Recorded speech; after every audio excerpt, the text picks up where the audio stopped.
Hola, ¿qué tal? Buenas noches.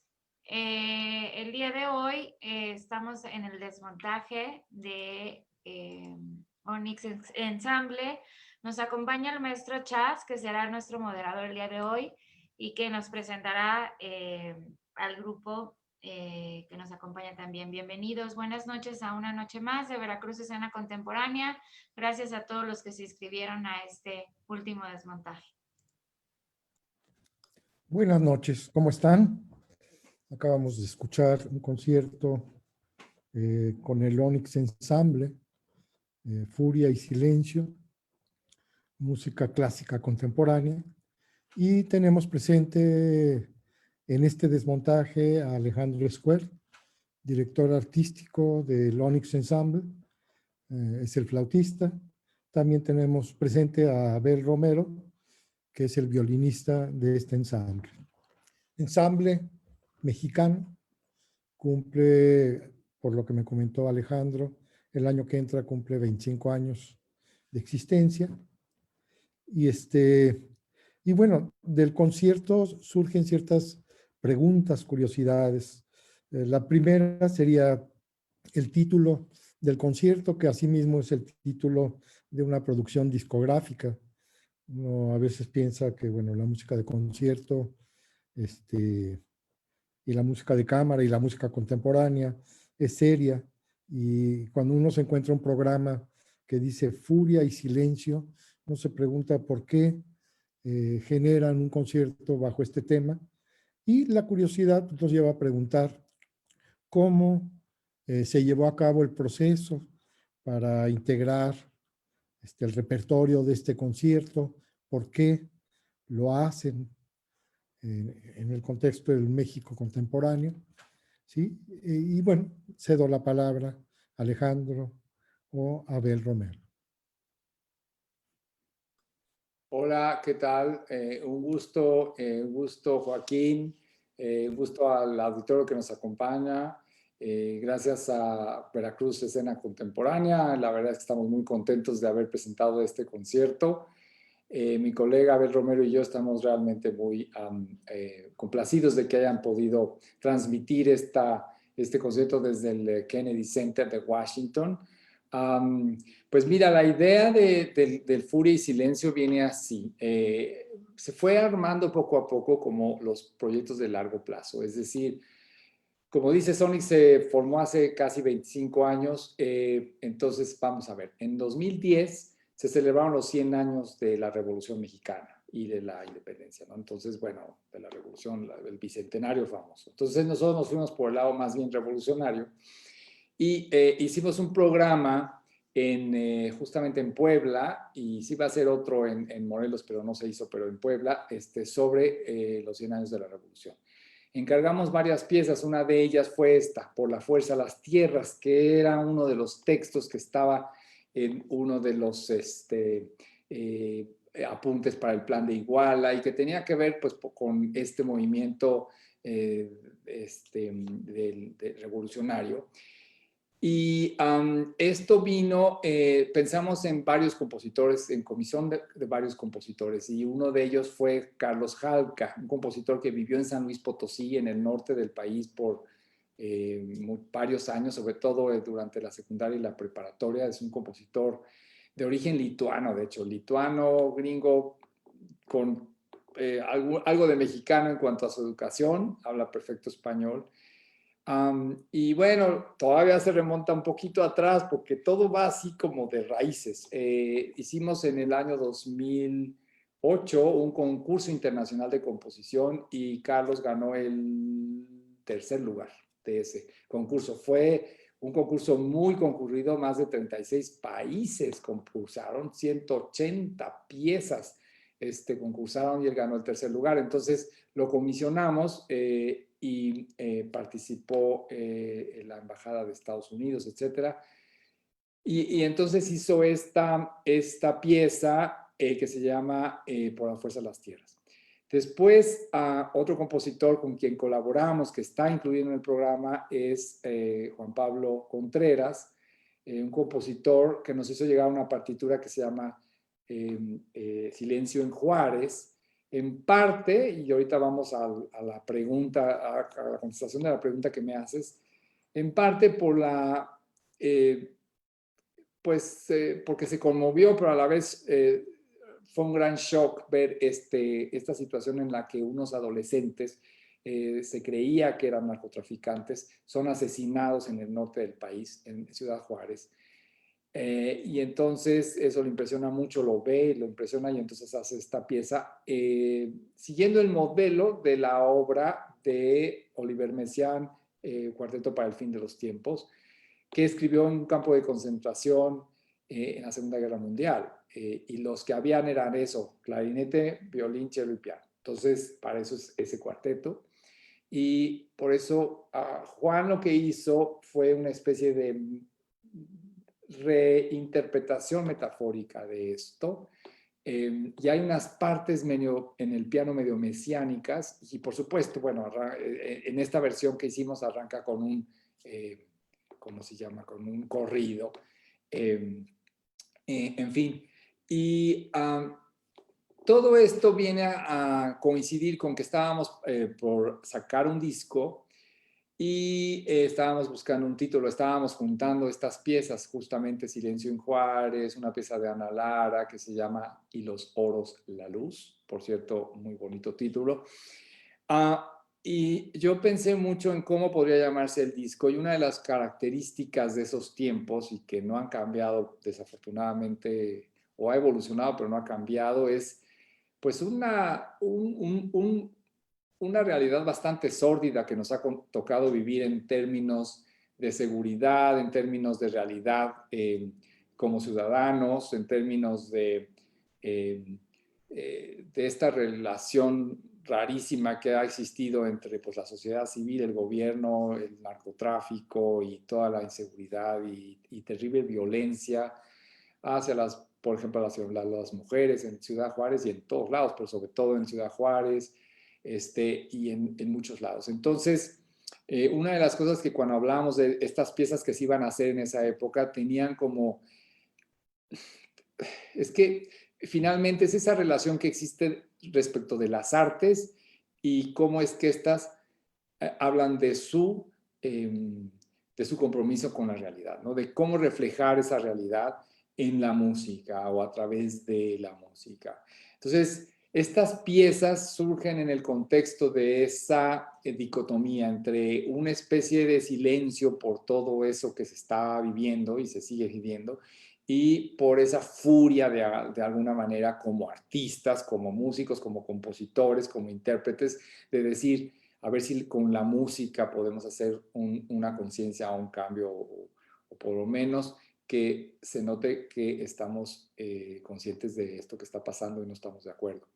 Entonces, Furia y Silencio surge como esa tensión emocional entre lo que es la aspiración con las artes y cómo es que el contexto es tan adverso y tan sórdido en muchos sentidos. Entonces, esa es la esencia de lo que, digamos, concentra Furia y Silencio como grabación y que capta este concierto también. Entonces, cuando nosotros fuimos al Kennedy Center, estaba muy cerca de tanto de salir ese disco como de que estábamos montando esas piezas. Entonces, pensamos que era muy lógico hacer un recital con ese nombre también allá en los Estados Unidos.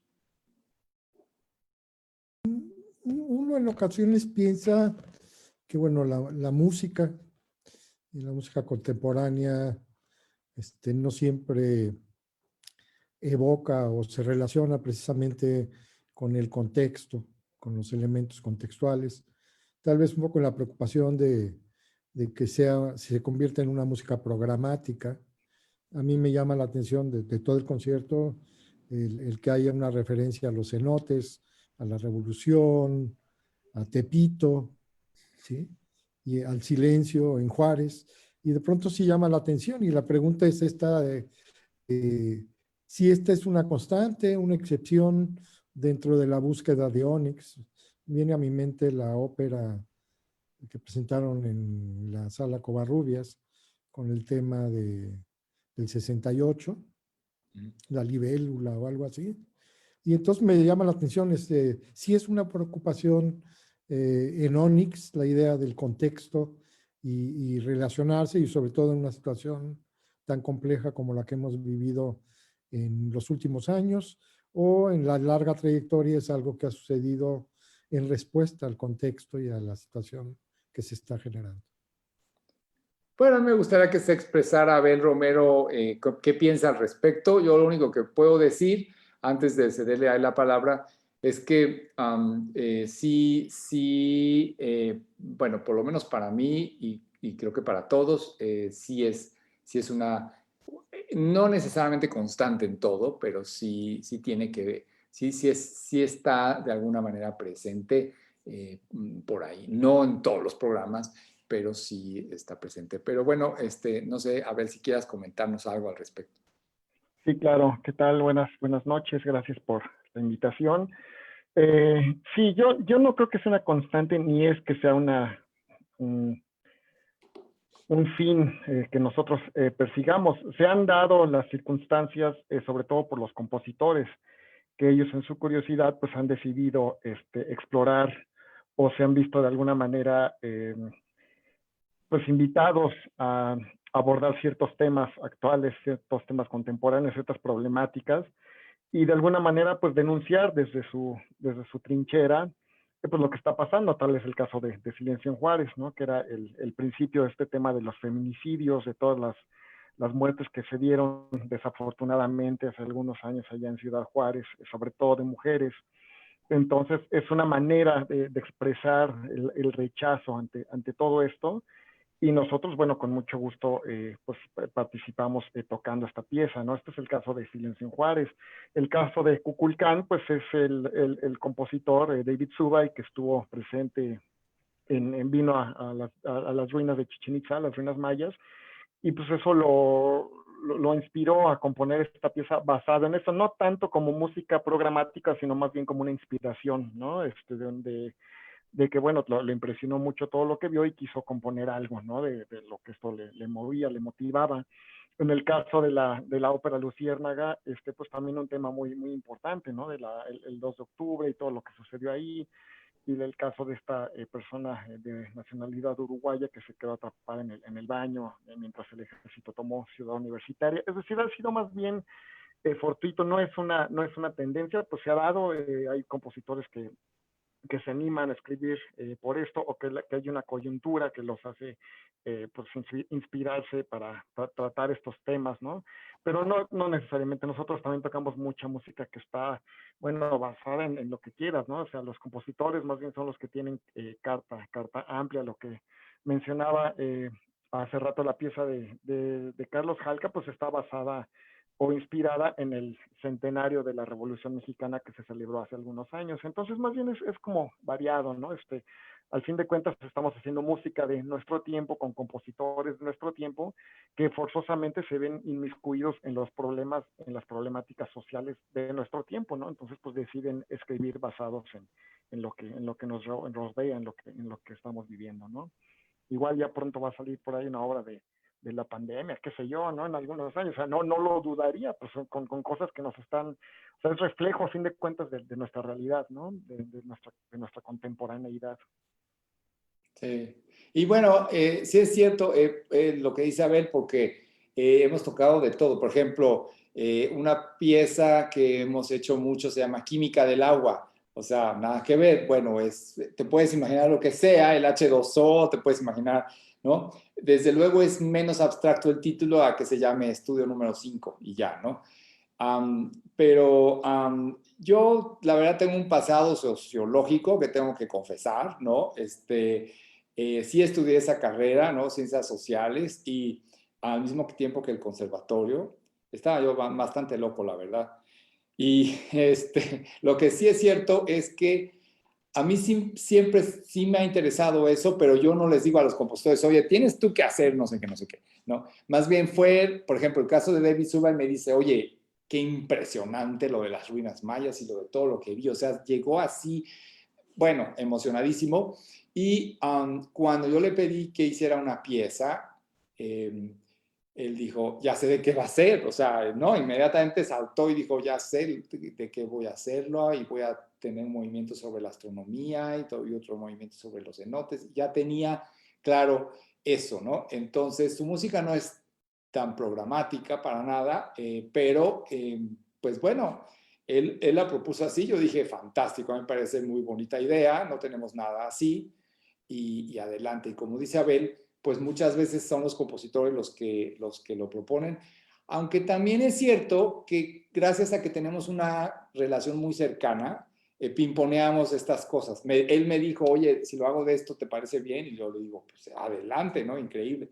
Entonces, pues también les decimos muy bien. El caso de Halka, sí es cierto que como lo comisionamos a partir del centenario, sí tenía que tener una relación concreta con el centenario de la Revolución y él tuvo que buscar ese sesgo y ya, ¿no? Pero son casos excepcionales, como dice Abel. Entonces, por otro lado, a mí me gusta jugar con esta idea de lo abstracto y lo concreto en la música. Y si se fijan, hay partes que son mucho más abstractas, podrían ser obras de bastante, hay fragmentos que podrían escucharse de compositores, a lo mejor de Darmstadt, de los 70s, 80s, ¿no? Bastante medio caóticos, medio disonantes, y hay partes claramente, no sé, cuando suena el corrido, cuando suenan pequeños quotes o referencias a la tradición. Entonces, ese juego entre lo concreto y lo abstracto en escena me gusta mucho porque hace que haya un juego polifónico entre la tradición y la modernidad, lo cual hace a Onyx una especie de propuesta posmoderna.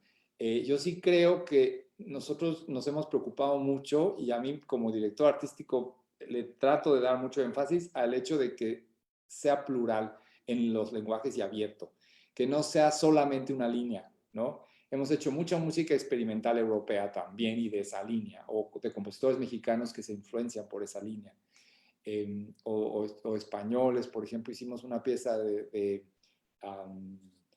Jesús Torres, ¿no? Y bastante abstracta, bastante ruda, digamos, de escuchar y de tocar, pero nos gusta mucho combinar y ser integradores porque es lo que está sucediendo actualmente, eso es esa mezcla, ¿no? Eso, como yo decía, está este compositor lituano que vivió en San Luis Potosí, pero que es gringo, pero que es, ¿no?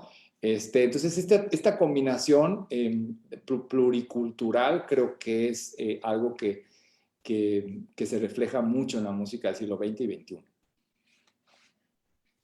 Un poquito lo tocaron, serían dos preguntas. Ya lo están tocando, pero tendría que ver con la música de cámara o el ensamble, ¿no? Y de ahí las relaciones con los compositores, relación con compositores vivos. En cuanto al ensamble, la pregunta será, ¿por qué hacer música de cámara en un ensamble pequeño en oposición a trabajar en grandes agrupaciones musicales? O sea, ¿qué permite, qué facilita, qué dificulta el apostarle por una música del ensamble de cámara, ¿no? Y bueno, obviamente de ahí surge, seguramente, puede haber relación directa con compositores y habría la curiosidad, ¿cómo son estas relaciones? O sea, Sí. aunque se hable de una comisión, hablas de pimponear, entonces como pido, llega o hay un diálogo, hay un acierto y error en el proceso donde se va afinando la composición o son procesos separados en torno a esto, ¿sí? Entonces, pues lo del grupo de cámara, el ensamble, ¿por qué apostarle un ensamble? Y la segunda es qué permite esta estructura no tan enquilosada como una orquesta.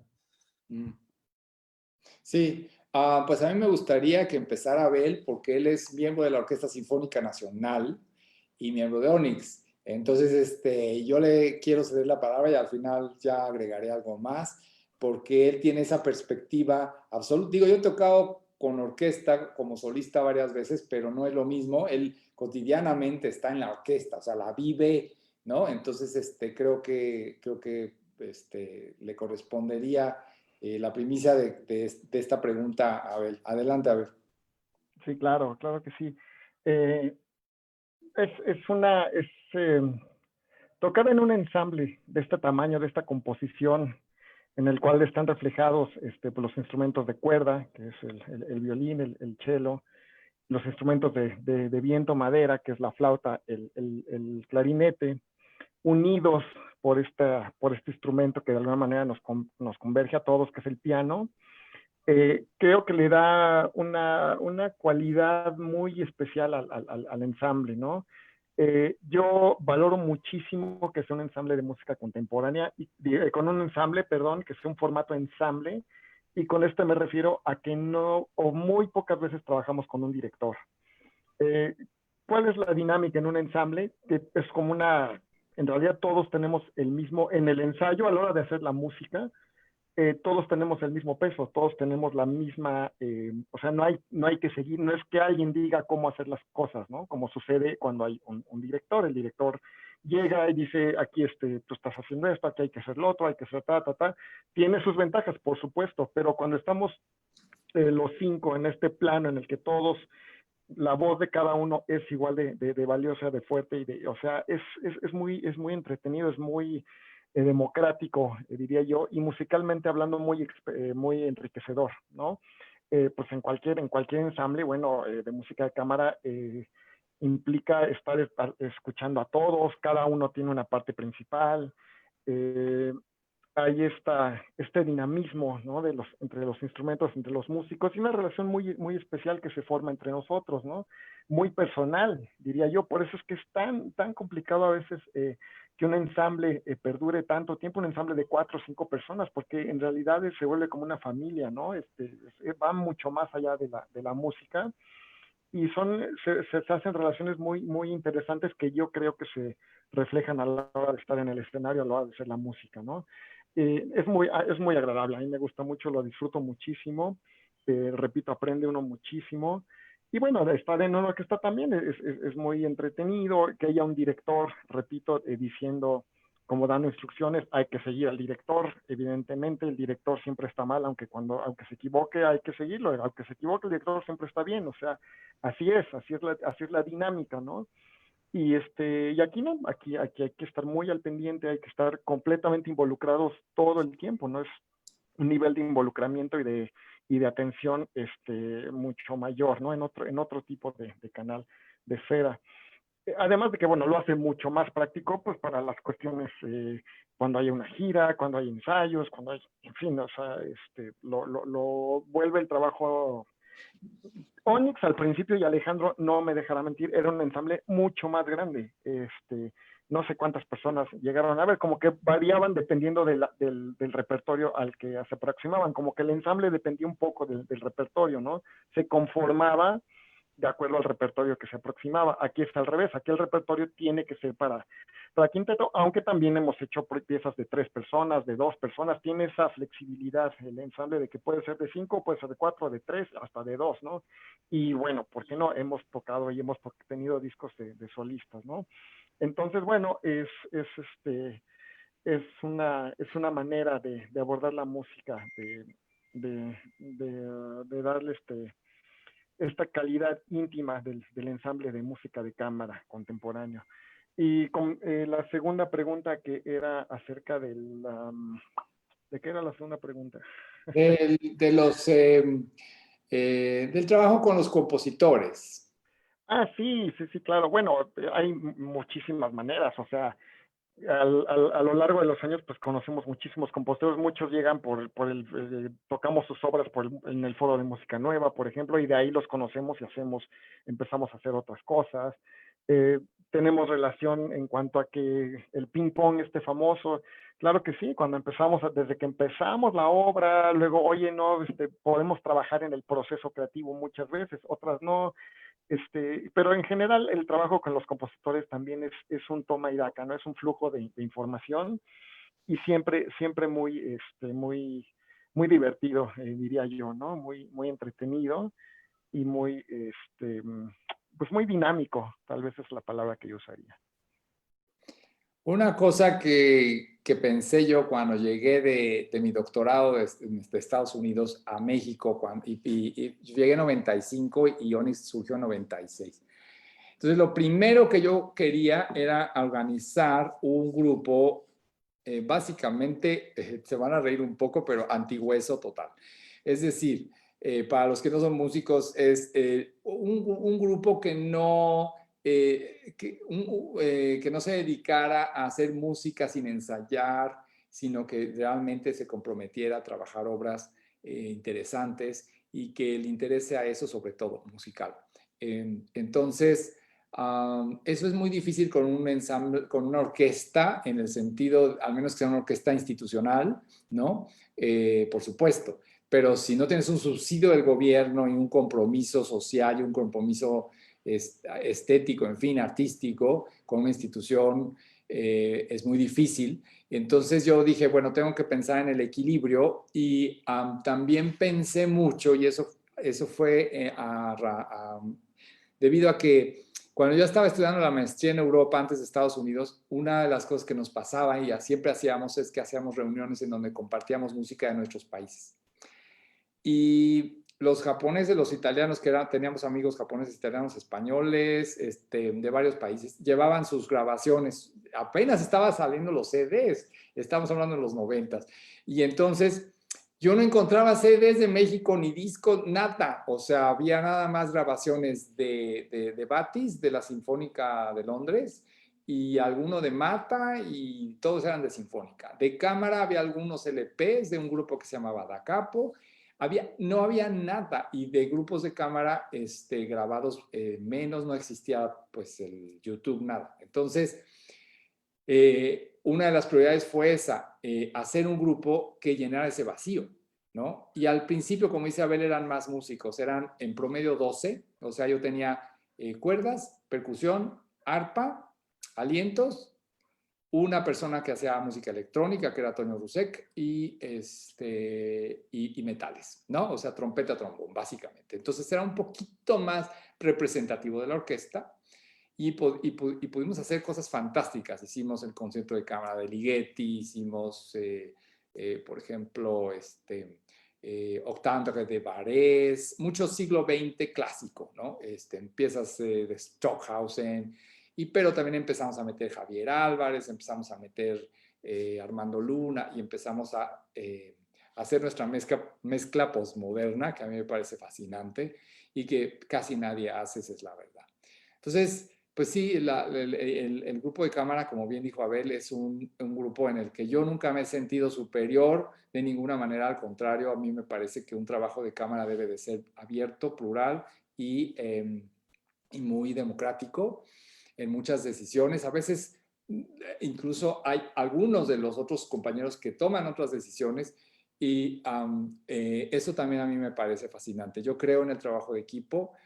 Hemos tenido que cada uno sacrificar ciertas cosas con tal de ganar para el bien común, ¿no? De repente cedemos, ¿no? Ciertas cosas para que funcionen las giras, funcionen los discos, funcionen los proyectos. Tenemos que ser flexibles también, ¿no? Y eso en un grupo de cámara se puede lograr. En un grupo de, no sé, de mucho más gente es prácticamente imposible, al menos que, como digo, haya una empresa o una institución que la apoye y haya una dirección o un cuerpo coordinador o consejo coordinador. Pero pues bueno, no sé si... bueno, y respecto a los compositores, simplemente como dice Abel, exacto, es ese ir y venir. Yo diría que el 80% de las piezas que hemos hecho ha sido con colaboración creativa de parte de nosotros. Les hemos pedido que aquí cambien esto, que por qué no hacen esto acá, tal, tal. A veces ya las piezas están hechas y a veces sí las hacen y nos las entregan y casi no hay nada que hacerles, ¿no? Depende también de la dinámica que elige el compositor para trabajar, ¿no? Por ejemplo, cuando hicimos de Miyuki Ito, una compositora mexicana japonesa que nos ha dedicado varias piezas, ella le gusta trabajar sola, o sea, no le gusta estar con... Pero a la hora de que ya está la pieza, entonces empiezan los ajustes un poquillo y ya está, pero casi no hay que hacerle mucho a sus obras. Entonces depende de cada compositor y compositora también, ¿no? uno se preguntaría a lo largo de 25 años, de alguna forma han ido como logrando un proceso y tienen proyectos y tienen como objetivos que se van trazando nuevos objetivos. En ese sentido, ¿cómo ha sido el proceso del Onyx Ensemble? O sea, es decir, ahora queremos probar esto, ahora vamos a probar con compositores europeos.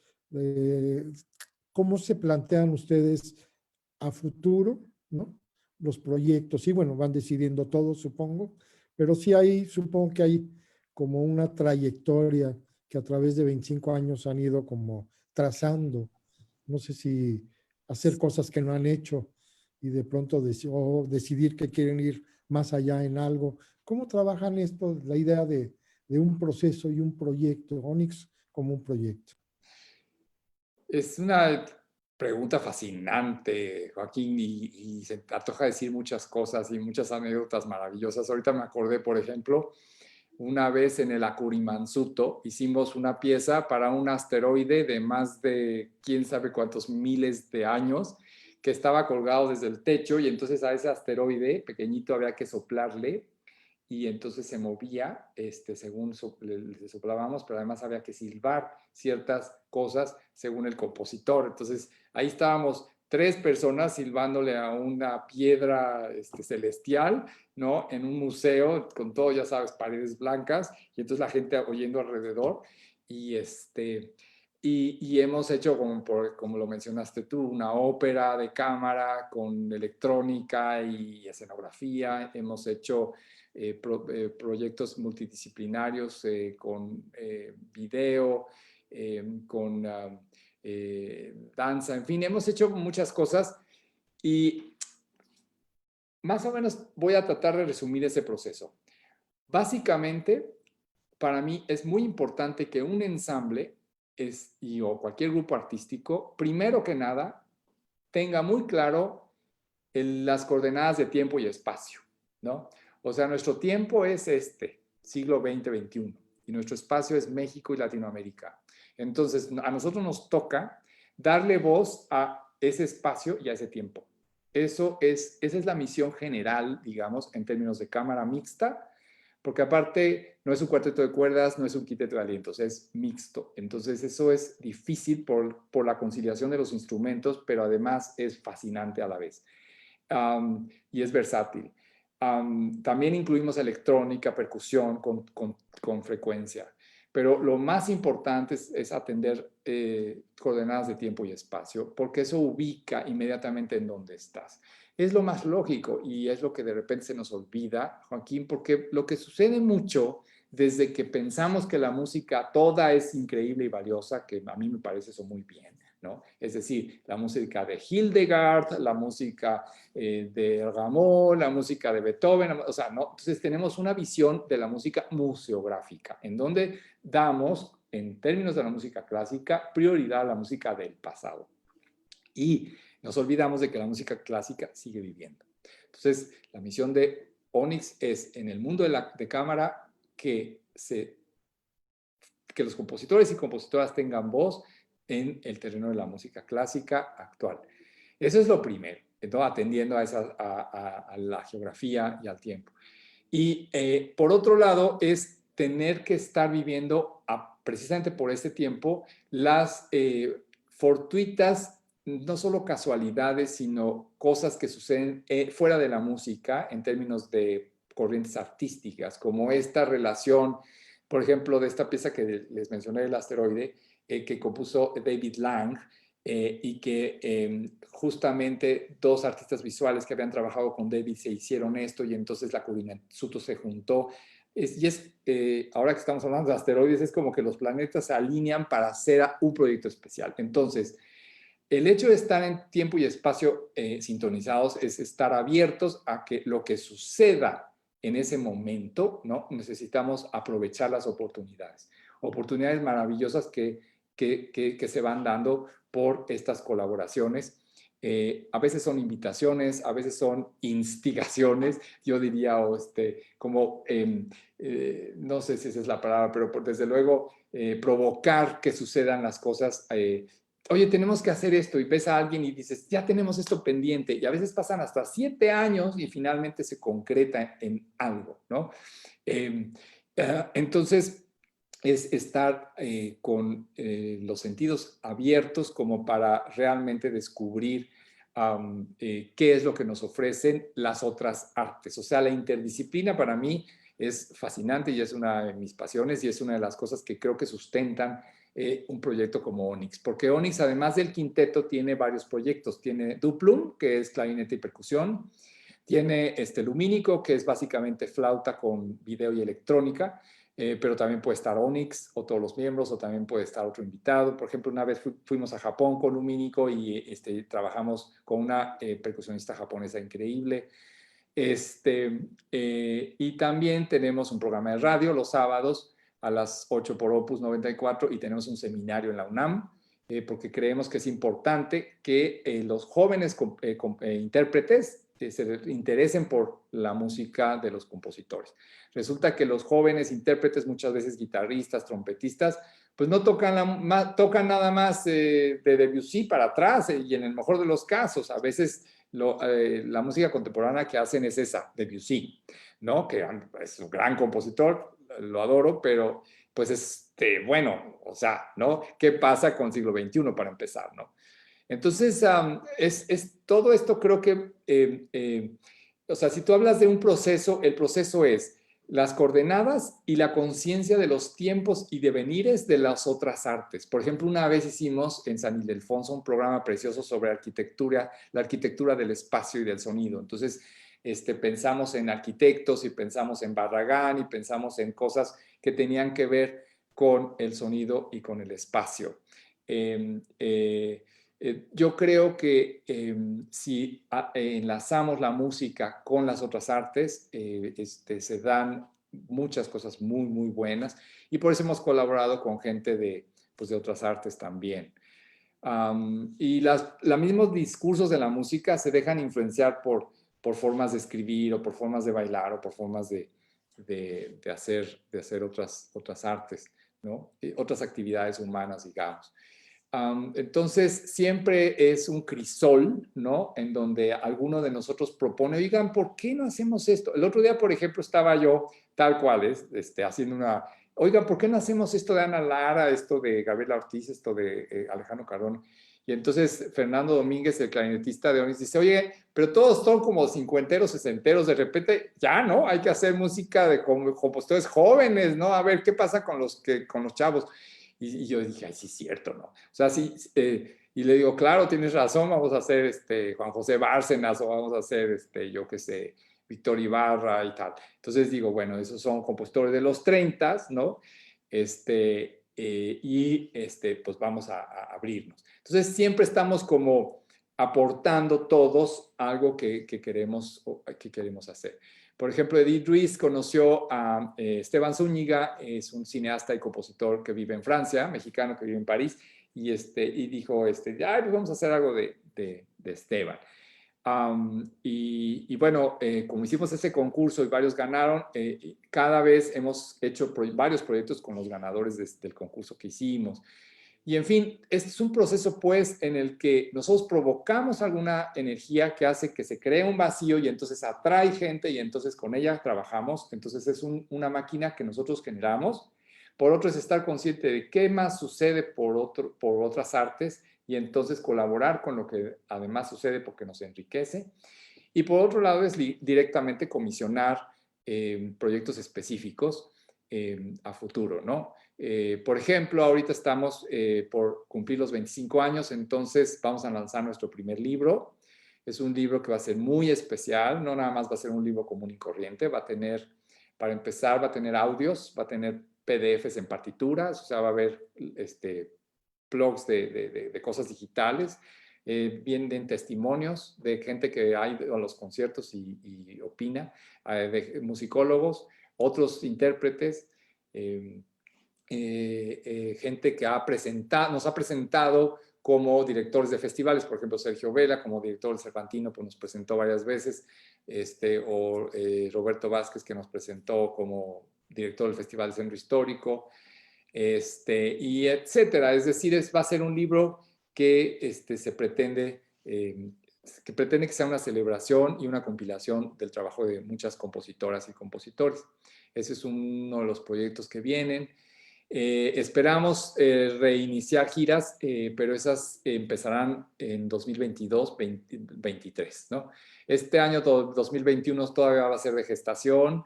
Nuestras primeras salidas a la realidad van a ser en el otoño de 2021, si todo va bien, para celebrar los 25 años. Y 2022-2023 va a ser para retomar viajes y empezar a regresar otra vez a las provincias. Hemos hecho mucho trabajo de provincias, sobre todo, por ejemplo, en Morelia, Puebla, Veracruz no, pero eso ya vamos a empezar, ¿no? Tenemos que planear. Veracruz es un maravilloso estado, la verdad, increíble, y tenemos que hacer cosas en Jalapa, en fin, en Veracruz, pues, en donde pueda ser posible, con la universidad, en fin, ¿no? Y tenemos mucha ilusión de realmente ir con el devenir de los tiempos y ser la vanguardia en términos de ser la voz de compositoras y compositores siempre. Pues eso yo creo que es lo que hace que el proyecto tenga mucha validez. Y como decía Abel, no nada más de quintetos, porque es un quinteto muy raro, ¿no? Este quinteto Pierrot. También piezas de violín solo, piezas de clarinete solo, piezas de flauta sola, piezas de violín y cello, o sea, ¿no? Entonces le da una versatilidad. ¿Y quién hace esas piezas? Por ejemplo, una pieza, ahorita pensé, por ejemplo, Hacia la noche, es una pieza de Ana Lara de flauta sola. ¿Quién la hace? Nadie la está haciendo. Entonces, hay que hacer ese repertorio, o sea, ¿no? Entonces, ahí tenemos mucho trabajo que hacer, ¿no? Vamos a lanzar una serie de discos monográficos, que eso tampoco se está haciendo. Las orquestas no están grabando, lo cual me parece una tristeza. Deberían estar grabando mucho más, un disco al año, mínimo. Nosotros estamos haciendo un promedio de 3 discos al año, más o menos. Entonces, sí me gustaría mucho. Bueno, el año que entra vamos a empezar a lanzar ya por fin nuestra colección de monográficos. Entonces, un disco dedicado a solo un compositor o compositora, ¿no? Obras de dúos, tríos, solos y quintetos, ¿no? Entonces, ahí tenemos a varios, por ejemplo, Alejandro Cardona, Rodrigo Sigal, Felipe Pérez Santiago, Gabriela Ortiz, ¿quién más está? Miyuki Ito, en fin, varios de los compositores que nos han escrito mucha música. Entonces se va agrandando la colección, ¿no? Y pues ahí debemos de agradecérselos haciendo discos monográficos. Creo que eso, además, para la historia de la música de México es importante, ¿no? No sé si quieras agregar algo más, a ver. No, en realidad creo que fue bastante acertada tu participación y estoy completamente de acuerdo contigo, ¿no? Nosotros hemos ido como, pues con esta curiosidad, bueno, ¿por qué no hacemos esto? ¿Por qué no hacemos? Con esta, pues necesitamos tener estas ideas, esta iniciativa junto con compositores, junto con festivales, y pues de juntarnos, y literal nos juntamos una vez y hacemos ideas. ¿Por qué no hacemos esta pieza? ¿Por qué no la otra? Decidimos más o menos el curso de cómo será el año, pero siempre abiertos a que haya una invitación a tal lugar, que eso implique tocar cierta cosa, o sea, siempre con esta apertura y con esta curiosidad de estar pues tocando siempre la música de los compositores, ¿no? Y sobre todo pues mucha música que luego yo siento que a veces nos faltan lugares en donde podamos tocar la música que hemos hecho alguna vez, porque es una lástima tocar una pieza una vez y ya en la vida, ni siquiera una vez al año, una vez y punto, y nadie más la agarra, nadie más la vuelve a tocar. Entonces sí hace mucha falta que pues a nosotros que tener lugares en donde exponer nuestro trabajo, ¿no? Donde participar y donde darle vida a la música, al lenguaje de tanto pues excelente compositor que hay en México. Es algo que yo siempre digo. O sea, yo conozco la escuela de composición en México actual y yo creo que es riquísima, de primerísimo nivel, con muy, muy buenos compositores. Y pues entonces ellos necesitan de grupos y de instrumentistas que les presten su instrumento para que sean su voz, ¿no? Ellos, a diferencia de nosotros, ellos no pueden por sí solos expresar su música, necesitan de algún intermediario, que es en este caso el músico, y es en donde nosotros entramos, y sí necesitamos hacerlo más, necesita haber más gente, más espacios en donde hacerlo, pero bueno, yo espero que eso poco a poco vaya creciendo, ¿no? Aquí estoy viendo que Soledad Fernández nos escribe sobre cuál es la relación con los compositores y efectivamente, la verdad es que hemos estado mucho abiertos y ya ha sido por muchas vías. Por un lado, la relación que ya tenemos, por ejemplo, con David Suba, yo lo conozco desde hace 23 años, o sea, casi que viene con la historia de Onyx. Ever Vázquez igual, ¿no? Armando Luna igual, nada más que, bueno, se nos murió en 2015, pero igual, además fue ¿cómo se dice? Contemporáneo en el conservatorio conmigo, estudiamos los mismos años. Entonces, ellos pues vienen así.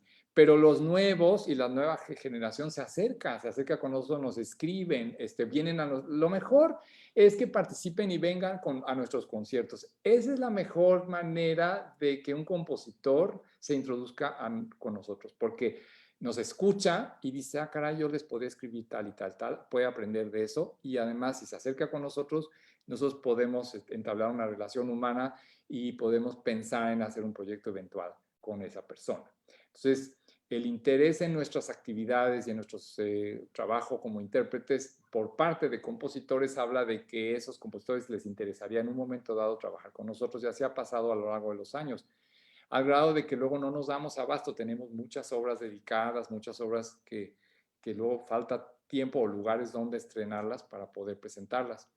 Así que quienes nos escuchan y son compositores pues, y compositoras, acérquense. También me preguntaban de danza. Hemos trabajado, sobre todo yo solo, con Claudia Lavista y Delfos, pero también hemos hecho cosas con otras artes y con narrador, y en fin, y estamos abiertos a que trabajemos con proyectos específicos, ¿no? En fin, yo creo que es esta apertura y la posibilidad de tocar desde afuera del escenario, porque hemos hecho eso de improvisar desde atrás del público y que no se lo espere. Casi que ya nada más falta que nos cuelguen un arnés y de repente sigamos tocando por ahí, pero poco nos ha faltado, ¿no? De repente ha pasado cada cosa, pero siempre buscando experimentar con calidad, ¿no? Desde luego, llevándole al público una experiencia distinta en la que, por ejemplo, hay 5 o 6 obras muy distintas en términos estéticos, entonces a algunos les gusta más una, a algunos más otra, unas no la entienden otra, pero es parte de lo que está sucediendo en el mundo y parte de lo que está sucediendo en la música, y esta experiencia es única, ¿no? Y es lo que tratamos de lograr con un concierto con Onyx, que sea única experiencia y especial.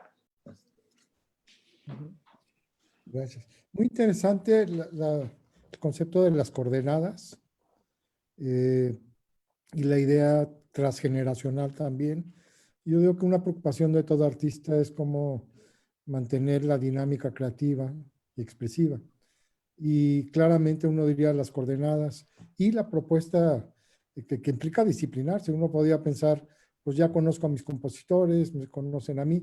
La idea de pronto decir, vamos a cambiar de generación y ver qué nos proponen, puede sugerir un proceso de aprendizaje. Así es. A nuevos lenguajes, a nuevas visiones. Y tal vez en ese sentido uno se preguntaría, ¿cómo mantengo vivo un proyecto y un proceso? Y puede que las coordenadas y este elemento transgeneracional y tal vez aunar a esto lo interdisciplinario, la idea hay otras disciplinas y hay retroalimentación, pues puede ser un factor como importante para poder mantener vivo, dinámico el trabajo. Una pregunta que surge por algo que mencionó Abel es los espacios que hay para la música contemporánea. O sea, es una problemática encontrar más espacios, ir abriendo el espectro. Tocan básicamente en la Ciudad de México, o sea, ubican formas de poder ir a toda la República. ¿Qué estrategia puede haber para ir abriendo el espectro de la música de concierto del siglo XIX hacia atrás y entrar al siglo XX. Mario decía, estamos en el siglo XXI, Mario Lavista, ¿cuándo se va a tocar la música del siglo XX? ¿No? Entonces me hacía interesante ese comentario de Mario. Entonces, bueno, sí es esa temática de la idea de que la música es más reproducción, no tiene que ver tanto con compositores vivos, con el momento actual, y qué estrategias se puede seguir para resolver esta problemática, si es que es una problemática. Es una problemática sin duda, Joaquín. La música contemporánea tenemos que entender que es una propuesta que es punta de lanza. Y como punta de lanza rompe esquemas, rompe expectativas y es, digamos, una propuesta valiente en ese sentido. Y por lo tanto es lo más alejado a lo comercial, lo más alejado a las masas, a que mucha gente siga eso. Entonces, ni en términos virtuales ni en términos reales va a ser una cosa que de repente se vuelva viral. Eso es, no lo vemos como una posibilidad en el corto plazo, no lo hemos visto en 25 años o 24, casi 25. ¿Por qué? Básicamente porque como estás experimentando y estás entregando a lamentablemente pocos escogidos que van a los conciertos, a veces hemos tenido un público vasto, ¿no? Eso es un logro de tantos años, pues de ser bastante tesonudo pues con esto y de empeñarse. Sí hemos tenido públicos de hasta 1,500 personas, sí lo hemos llegado a hacer. Pero también ha habido conciertos de 20, 30, 50, 100 personas. Igual nos entregamos con la misma calidad y el mismo compromiso y pasión. Pero lo que sí es cierto es que falta una conciencia absoluta respecto de la gente que maneja la cultura en todo el país. O sea, respecto a este fenómeno. Si no me voy a adelantar, digo, hacer una cuestión histórica sobre la cuestión de la difusión de las artes y la cultura en el país, pero sí puedo decir que desde Vasconcelos viene una muy fuerte tendencia a apoyar con mucho más fuerza la literatura y las artes plásticas en comparación con la música. Las artes plásticas tienen una cantidad de museos y que se llevan nómina y que se llevan terreno y que se llevan mantenimiento y que se llevan una serie de cosas que si comparamos los museos en todo el país en términos plásticos con las salas de concierto, hay una disparidad inmensa. O sea, además el posicionamiento, las embajadas y consulados de México en el extranjero, fortalecen mucho más y tienen a la infraestructura institucional mucho más hecha para dar a conocer más a los escritores y a los pintores y a la gente de artes plásticas que a los músicos. Me ha pasado 1000 veces, ¿no? A veces consulados, es que no tenemos piano, es que no tenemos una sala, pero entonces vamos a gestionarlo, pero entonces no conocemos, pero entonces no tenemos presupuesto para músicos, pero sí tenemos para hoteles, pero si no, o sea, no tienen manera. ¿Por qué? Porque necesitan intérpretes y compositores y una escena, ¿no? No es como un escritor que viaja solo y entonces ya el libro se presentó y el libro ya, digamos, está editado o por ejemplo, que incluso es complicado mandar obras, ¿no? Y por avión, con seguro y todo, y exponerlas. Aun cuando eso es bien complicado y caro, está todo más preparado institucionalmente para que tengamos un nivel internacional más reconocido en esas dos áreas. Si se fijan, y a ahorita hacemos así, escogemos, no sé, 1000 personas de todo el mundo, casi que de cada país, ¿no? Escogemos 10 personas de todo el mundo y les preguntamos, van a conocer algo de pintores y de literatura, pero de música van a conocer mariachi o lo popular, pero no van a conocer que hay una escena contemporánea, que hay una escena de la música, van a ser contados, o sea, va a ser mucho más ínfimo. Entonces ahí es donde viene la misión de ONIX de contrarrestar esas grandes tendencias, que no es que estén mal, no es que haya que disminuirlas para que estén igual que la música, no, es que hay que elevar el apoyo que existe a la música de cámara en general contemporánea para que se puedan hacer esos trabajos interdisciplinarios con grupos de danza de provincia, con grupos de teatro o proyectos musicales solamente, pero que sí alcancen no nada más las ciudades, sino los municipios, ¿no? Lo hemos llegado a hacer. Una vez hicimos una gira por Zamora y, ¿cómo se llamaban esos pueblos? Abel, ay, Fuimos a La Piedad, Michoacán. a La Fuimos Piedad. a Zamora, Michoacán, que bueno, es una ciudad más. Tiene un auditorio muy importante. Fuimos a ¿Cómo se llamaban? Eran Zaguayo. ¿Eh? A Zaguayo. No, no sé, algo decían de los zombies o no sé qué. Sí, fue ahí donde No la sé, anécdota pero de... eran los lugares en que no sabían ni siquiera cómo y nos programaban junto con la que hacía aerobics. O sea, la que hacía aerobics hacía un show y entonces... Y ahí hay ahí nos dijeron que no podíamos tocar porque no había piano, no había piano. No sé en qué momento ellos leyeron en el rider, en lo que necesitamos, que tenía que ser un piano de cola blanco, es decir, de color blanco. No sé de dónde ocurrió la confusión.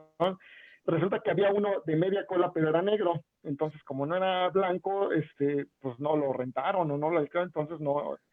Nos dijeron no hay piano, no cumplimos sus requisitos, fuimos a tocar sin la pianista y ya estando ahí nos enteramos que sí, que se había un piano, pero era de media cola y era negro. Entonces, o sea, este tipo de situaciones que dices, bueno, no, sí, bueno, podríamos hacer un libro de anécdotas. Sí, no, así, exacto, es increíble, ¿no? El piano de cola blanca hizo historia. Sí, pero lo que muy... es cierto es que habla de que necesitamos profesionalizar el sector cultural, sobre todo decirles que existe A, B, C, D, E, F, G y el B o el C o el A, el que quiera que sea la letra, es la música, ¿no? Y no nada más la sinfónica, y no nada más la del pasado, es la de hoy y la de nosotros, la de nuestros compositoras y compositores. Entonces, tiene el mismo nivel e importancia que una edición de una obra de cualquier escritor o escritora que esté por ahí. Entonces, culturalmente, lo que se necesita hacer es profesionalizar eso y concientizar, o sea, trabajar en esa concientización, que pues a nosotros no nos toca más que tratar de hacerlo desde nuestra trinchera como músicos y como abogados de lo que nos toca hacer, ¿no? Pero pues yo llamo a la conciencia de justo de por ejemplo, los curadores, que ahora está muy de fama esto de los curadores, son sobre todo de artes plásticas y deberían de ser más de música, por lo cual, Joaquín, yo te felicito porque, wow, o sea, debería de haber gente de este tipo que de veras sepa quién es quién en el mundo de la música y sepa manejar y saber cómo funciona todo, porque eso va a hacer que el mundo sepa que México es también un país vibrante de arte contemporáneo, de arte de los artistas que viven y respiran hoy, hombres y mujeres, que estamos comprometidos con que México tenga un perfil definido de las artes, ¿no? Y la música no se debe de quedar atrás, ¿no? Bueno, primero sobre el piano blanco, ha de haber pensado que era para Elton John, tal vez. Pero yo digo que es Oliver H. Supongo que es un problema actual, porque en época de Beethoven supongo que se tocaba Beethoven. ¿Sí? Y entonces no sé dónde el proceso se frenó y de pronto empezó a hacer la idea de lo que se toca son autores del pasado, que está muy bien, aunque no iban hasta la música antigua, pero sí esta idea de que, bueno, lo que se debería estar escuchando es lo que se hace hoy en día y se ha generado una dinámica donde esto no sucede. Un argumento que podría haber ahí que yo también cuestionaría es como que la gente no está preparada para eso. Entonces el curador dice, no, vamos a enseñarles primero lo simple. Y uno diría, yo al ver el concierto de Furia y Silencio, digo, bueno, con el tema, con los materiales, con la conjunción de citas hacia la música incluso popular o tradicional, ¿no? Y yo diría que incluso todas las propuestas abstractas que sugieres, Alejandro, pues las hemos escuchado incluso en el cine. Entonces, esta idea que el público no está preparado, yo siento que simplemente hay un miedo o una inercia, ¿sí?, que lleva a repetir lo mismo claramente es los clásicos repertorios de la quinta, Carmina, la novena, ¿no? Y otra vez la quinta y otra vez la novena y otra vez Carmina.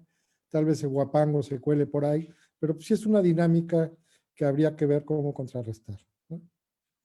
Sobre todo lo que creo es que es tan importante el pasado como el presente, ¿no? Son tan importantes los padres como los hijos.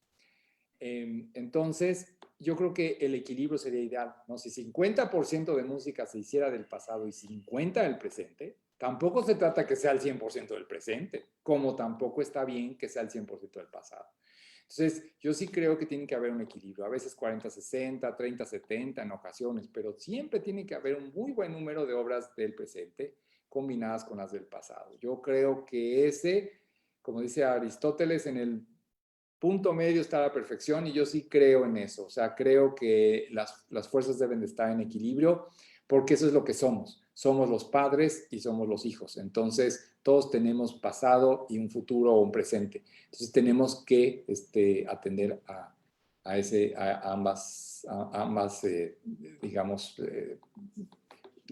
fuerzas, pues. Sí, fíjate que ahorita, ahorita Joaquín, que mencionas lo del público preparado o no, ¿cómo me acuerdo de hace algunos años vino al Museo de Bellas Artes una exposición muy completa de Vasily Kandinsky, este compositor? Bueno, la cola era impresionante, o sea, daba vuelta hasta la Alameda, una cantidad de... Qué bueno, qué padre. Pero ahí yo me pregunto, y es lo que decía Alejandro, y entonces ahí el público sí estaba preparado para ver, ¿sí me entiendes? ¿Por qué con ciertas... partes del arte sí tenemos esta apertura y sí nos invitamos a ver al público cosas que nunca antes están visto? O sea, ¿por qué eso sí y por qué en la música somos tan reacios, ¿no? De si no es una melodía más o menos conocida o si no suena como lo que yo reconozco en la música, digamos, tradicional, popular, pues inmediatamente, no, eso ya, no, eso es un ruido, no, eso... O sea, ¿por qué no? Sí me llama la atención, me lo he preguntado mucho y yo simplemente le digo a las personas que van a nuestros conciertos o cualquiera de música contemporánea en concierto, les digo, vayan con la mente abierta, simplemente vayan a ver qué les mueve, a ver qué sienten, olvídense de reconocer, de alguna vez en un concierto alguien dijo por ahí, no entendí nada. No se trata de entender la música, no es una cuestión de entender qué está pasando, es una cuestión de llevar con la mente abierta a escuchar cosas que nunca antes tal vez has escuchado, que te van a enriquecer y que a lo mejor una de esas te mueven algo, te mueven algún sentimiento. Eso es lo único que se requiere. No vas a entender, no se trata de entender o comprender, en fin. Entonces, sí, yo creo que de todos los argumentos que he escuchado, siempre que me dicen que el público no está preparado, yo digo, Dios, ¿eso qué? Exactamente, ¿dónde te preparas? ¿O quién dice que quién está preparado para qué? ¿O estamos preparados para una sinfonía no sé, de Mahler? En fin, o sea, ¿quién diría quién está preparado para qué? ¿No? Yo creo que simplemente invitar al público a que asista, a que abran su mente, su alma, diría yo, su espíritu, y porque a fin de cuentas pues es arte, ¿no? Y se trata de eso, de que algo se mueva allá adentro y de eso se trata, no tanto de entender a lo que vas a escuchar. Y es que lo que también pasa es que, por ejemplo, una vez tocamos para un grupo de niños, me estaba preguntando aquí otra vez Soledad Fernández si hemos hecho programas didácticos, muchísimos. Una vez fuimos a un programa de niños justamente cuando fuimos a Washington, después de ese concierto, y eso es muy bonito de contar. Fuimos a una escuela que se llama John Eaton Elementary School, que John Eaton fue un compositor muy importante de Estados Unidos de música microtonal. Pero bueno, los chicos pues ni saben eso, ¿no? Los chicos de primaria ahí del estado de Washington pues van a esa primaria y ya, ¿no? Entonces nos pusieron a tocar con chiquillos desde los 4 años o 5 años, o sea, hasta los 12, en una cancha de básquet, todos sentados así, eran como 1,500, no sé cuántos niños, y empezamos a tocar, ¿no? Y empezamos a hacer cosas raras, a hacer ruidos, y estaban fascinados. Y me acuerdo que tocamos tantito de Armando Luna y andaban ahí sí moviéndose y preguntando, ¿y por qué suena así de raro? ¿Y por qué, no? How do you play that weird sound? Y no sé qué. Y estaban tan enganchados que como dice, a ver, no hay que entender nada. es simplemente dejarse llevar por la música y ya está. Entonces, yo creo que es así como un poco como la anécdota, no sé si la pueda decir bien, pero que decía Picasso de que alguien le dijo, es que yo no entiendo tu pintura. Y dice tú, ¿y a ti te gusta el pulpo? Sí, sí me gusta. Bueno, pero no necesitas entenderlo para que te guste, ¿no? O sea, bueno, ya está, ahí está tu respuesta. Entonces, ¿te gusta o no te gusta? Y ya. Entonces, sí nos ha pasado con muchos chicos, sobre todo menores de 14, que les gusta mucho el concierto. Y eso demuestra que sin explicaciones, sin cuestión didáctica, se conectan. Y sí hemos hecho cuestiones didácticas en el sentido de que hablamos más de la estética, así como lo hice tantito, muy poquito en el concierto de hoy, pero ya cuando lo hacemos más didáctico, hacemos más cortos los programas y hablamos un poquito más de los compositores, o a veces las compositoras o compositores están en el concierto y hablan de su obra y por qué y en qué se inspiraron. Incluso hemos hecho conciertos rarísimos, loquísimos, en donde, por ejemplo, en la sala Netza, eso lo podríamos hacer allá en la sala de la Sinfónica de Jalapa. En la sala de Netza subíamos a todo el público, estábamos nosotros los 5 y había un máximo de 100 personas y las 100 personas estaban en el escenario con nosotros. Entonces, para empezar, muy emocionados el público de estar entre las sillas de Ofunam, ¿no? Ahí sentados.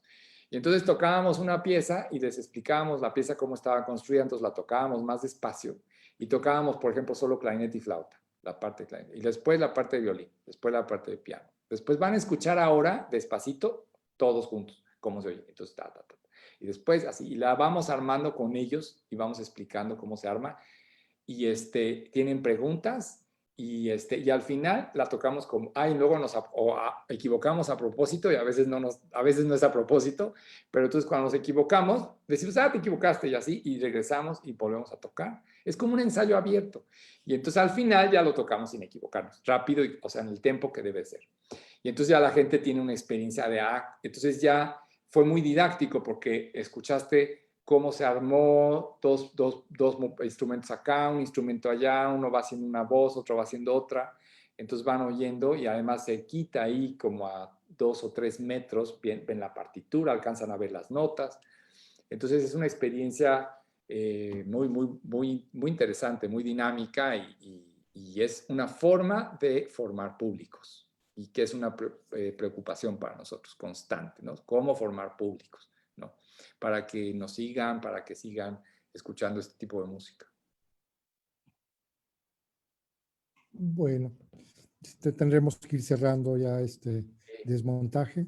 Tal vez por disciplina preguntaré si no solo por los mensajes, sino si hay alguien en vivo que esté en esta sesión que quiera preguntar algo. Decimos, prenda su micrófono a la 1, a las 2, a las 3. Y si no, bueno, agradezco mucho la participación del ensamble Onyx, ¿no? En el concierto, que nos permitieran transmitir el concierto del Kennedy Center. Y agradezco mucho, mucho también este desmontaje, la idea de contextualizar, no en la idea de explicar, pero de que la gente de pronto pueda tomar conciencia de cómo se hacen los procesos, de cuáles son las problemáticas, como decíamos, de la idea de los públicos y los promotores, y de pronto entonces poder estudiar estos desmontajes, ¿no? Poder enseñárselo a promotores o músicos en Veracruz, y a partir de ahí tomar acciones. Bueno, muchas gracias. Es un desmontaje del concierto Furia y Silencio del Onyx Ensemble dentro del Festival Veracruz Escena Contemporánea, organizado por el Instituto Veracruzano de la Cultura. Los invitamos a participar. Mañana es nuestra última jornada con una conferencia del maestro Carlos Converso y luego con un concierto grabado ex profeso para este festival con Tambuco Ensamble de Percusiones. Muchas gracias. Buenas noches. Gracias, buenas noches. Gracias a ti, Joaquín, gracias.